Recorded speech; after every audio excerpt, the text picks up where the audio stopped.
Il y avait autrefois dans la ville de Bagdad un pauvre bûcheron marié à une femme épouvantable, une mégère qui du soir au matin ne cessait de le quereller, de le traiter de tous les noms.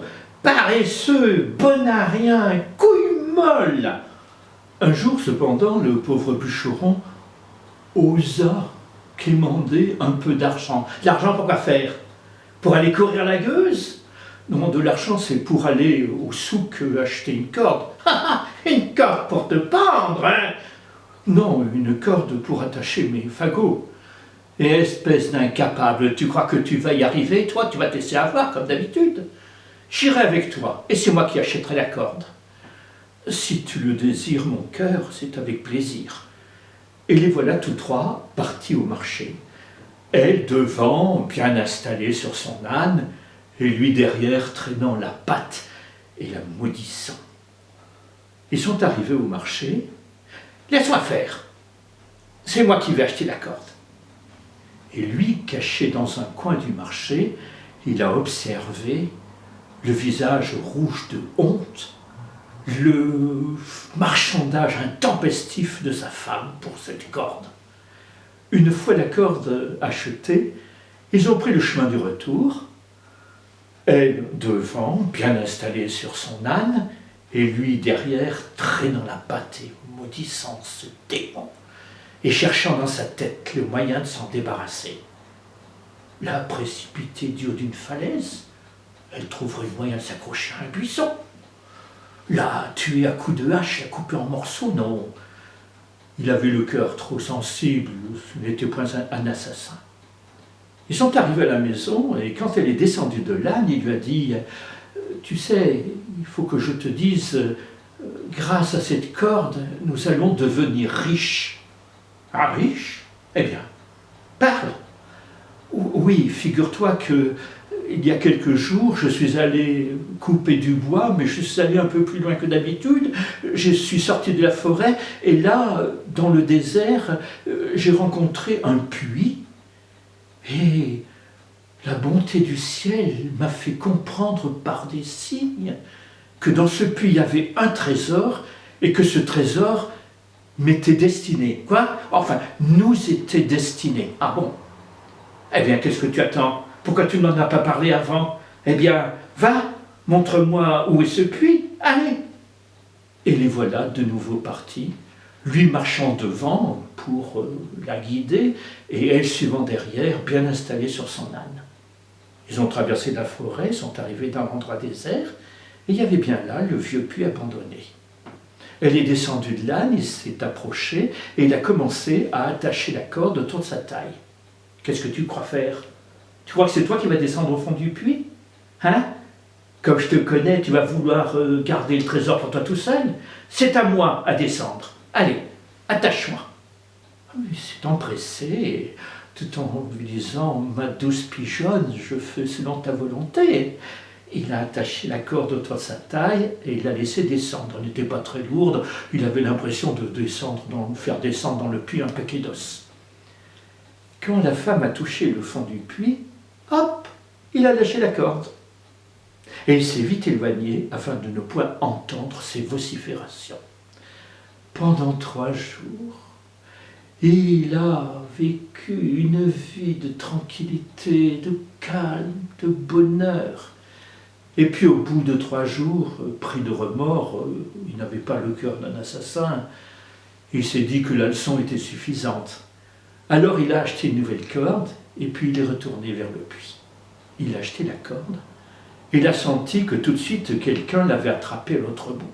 Et il s'est mis à tirer, à tirer. Il ne se souvenait pas que sa femme était aussi lourde. Et voilà qu'il a vu apparaître une tête hirsute, monstrueuse. Il a tremblé de peur. Le génie a sauté hors du puits, il s'est jeté aux genoux du bûcheron.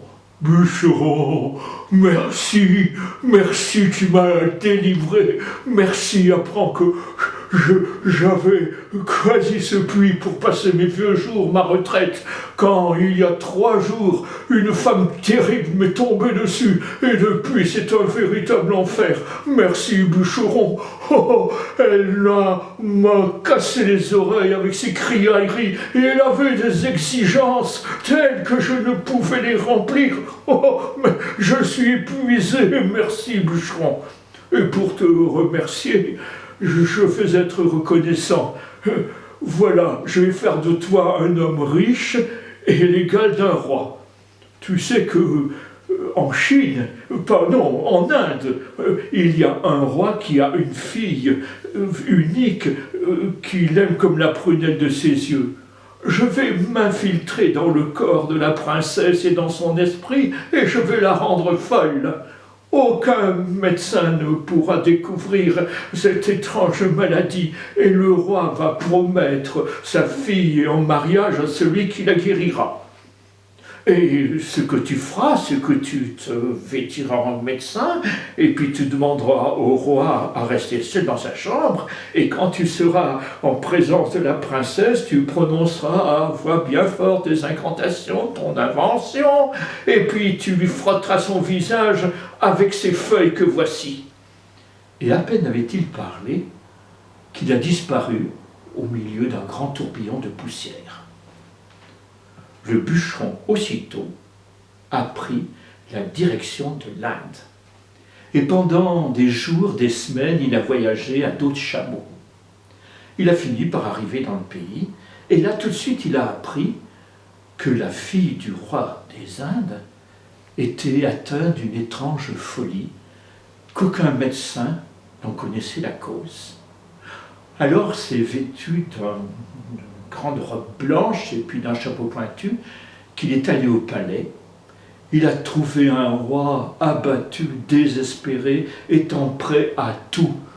Ce médecin, comme les autres, il ne trouvera point la cause de la maladie, mais allons. Et c'est ainsi que le bûcheron, déguisé en médecin, est rentré dans la chambre de la princesse. Il a demandé à rester seul, mais le roi, derrière la porte, écoutait ce qui se passait. La princesse était sur le lit, elle sautait, elle dansait, elle chantait des chansons obscènes.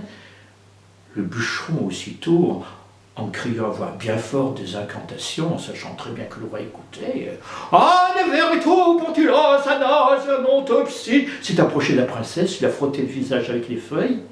À ce moment-là, la princesse a poussé un grand cri, et de sa bouche ouverte, le génie est ressorti sous forme d'une fumée, d'un nuage vert qui est passé par la fenêtre et qui s'est volatilisé. La princesse est retombée sur son lit, elle s'est endormie. Et quand elle s'est réveillée, elle a ouvert les yeux. Où suis-je? Que fais-je? Et dans quelle étagère? Ah! Elle était guérie. Aussi, comme promis, elle est devenue l'épouse du bûcheron. Et voilà comment ce pauvre bûcheron est devenu l'époux de la princesse des Indes. Il a commencé à vivre au palais, une vie de château. À quelque temps de là, un ambassadeur est venu de Chine pour annoncer que la fille du roi de Chine était atteinte d'une étrange maladie semblable à celle de la fille du roi des Indes. Le bûcheron, le faux médecin, enfin devenu prince, mari de la princesse, a très bien compris que le génie avait dû trouver encore un endroit nouveau pour passer sa retraite et qu'il avait pris goût dans le corps des jeunes filles. Mais que pouvait-il faire? Il a bien été obligé d'accepter la demande du roi de Chine. Alors il a suivi l'ambassadeur, il est arrivé en Chine. Là, le roi s'est précipité dans ses bras comme étant son sauveur. Toi qui as su guérir la princesse des Indes, tu vas réussir à guérir ma fille. Il a demandé à rester seul dans la chambre. Il a fermé la porte. Le roi de Chine écoutait ce qui se passait. Et là, il y avait la princesse de Chine qui sautait sur son lit. Elle chantait des chansons obscènes. Mais à ce moment-là, du corps de la princesse est parvenue la voix du génie. Bûcheron, bûcheron, je t'ai donné la richesse et tu es maintenant l'égal d'un roi. Aussi tu pourrais me laisser tranquille et continuer ma retraite paisible dans le corps de cette jeune fille. Oh, génie, génie, je ne suis pas venu du tout pour te dire de quitter le corps de cette jeune fille. Non, non, non, continue à prendre tranquillement ta retraite. Mais je suis simplement venu t'avertir que ma femme a réussi à sortir du puits. Et comme elle est tombée follement éprise de toi, elle est venue à ta recherche. D'ailleurs, j'entends du bruit, je crois que c'est elle qui arrive. Quand le génie a entendu ça, la princesse de Chine a ouvert la bouche, et le génie, en un grand cri, est sorti du corps de la princesse sous la forme d'une espèce de nuage fumée verte qui a disparu par la fenêtre et qui s'est volatilisé dans l'air. La princesse de Chine est retombée épuisée, elle s'est endormie. Quand elle s'est réveillée, elle a ouvert les yeux étonnée. « Où suis-je ? Où suis-je » avec un accent un peu plus chinois. « Oh, que fais-je ? Et dans quel état d'étagère ?» Elle était guérie. Elle est devenue l'épouse du bûcheron faux médecin, déjà marié à la princesse des Indes. Et voilà comment le pauvre bûcheron s'est retrouvé marié avec 2 femmes.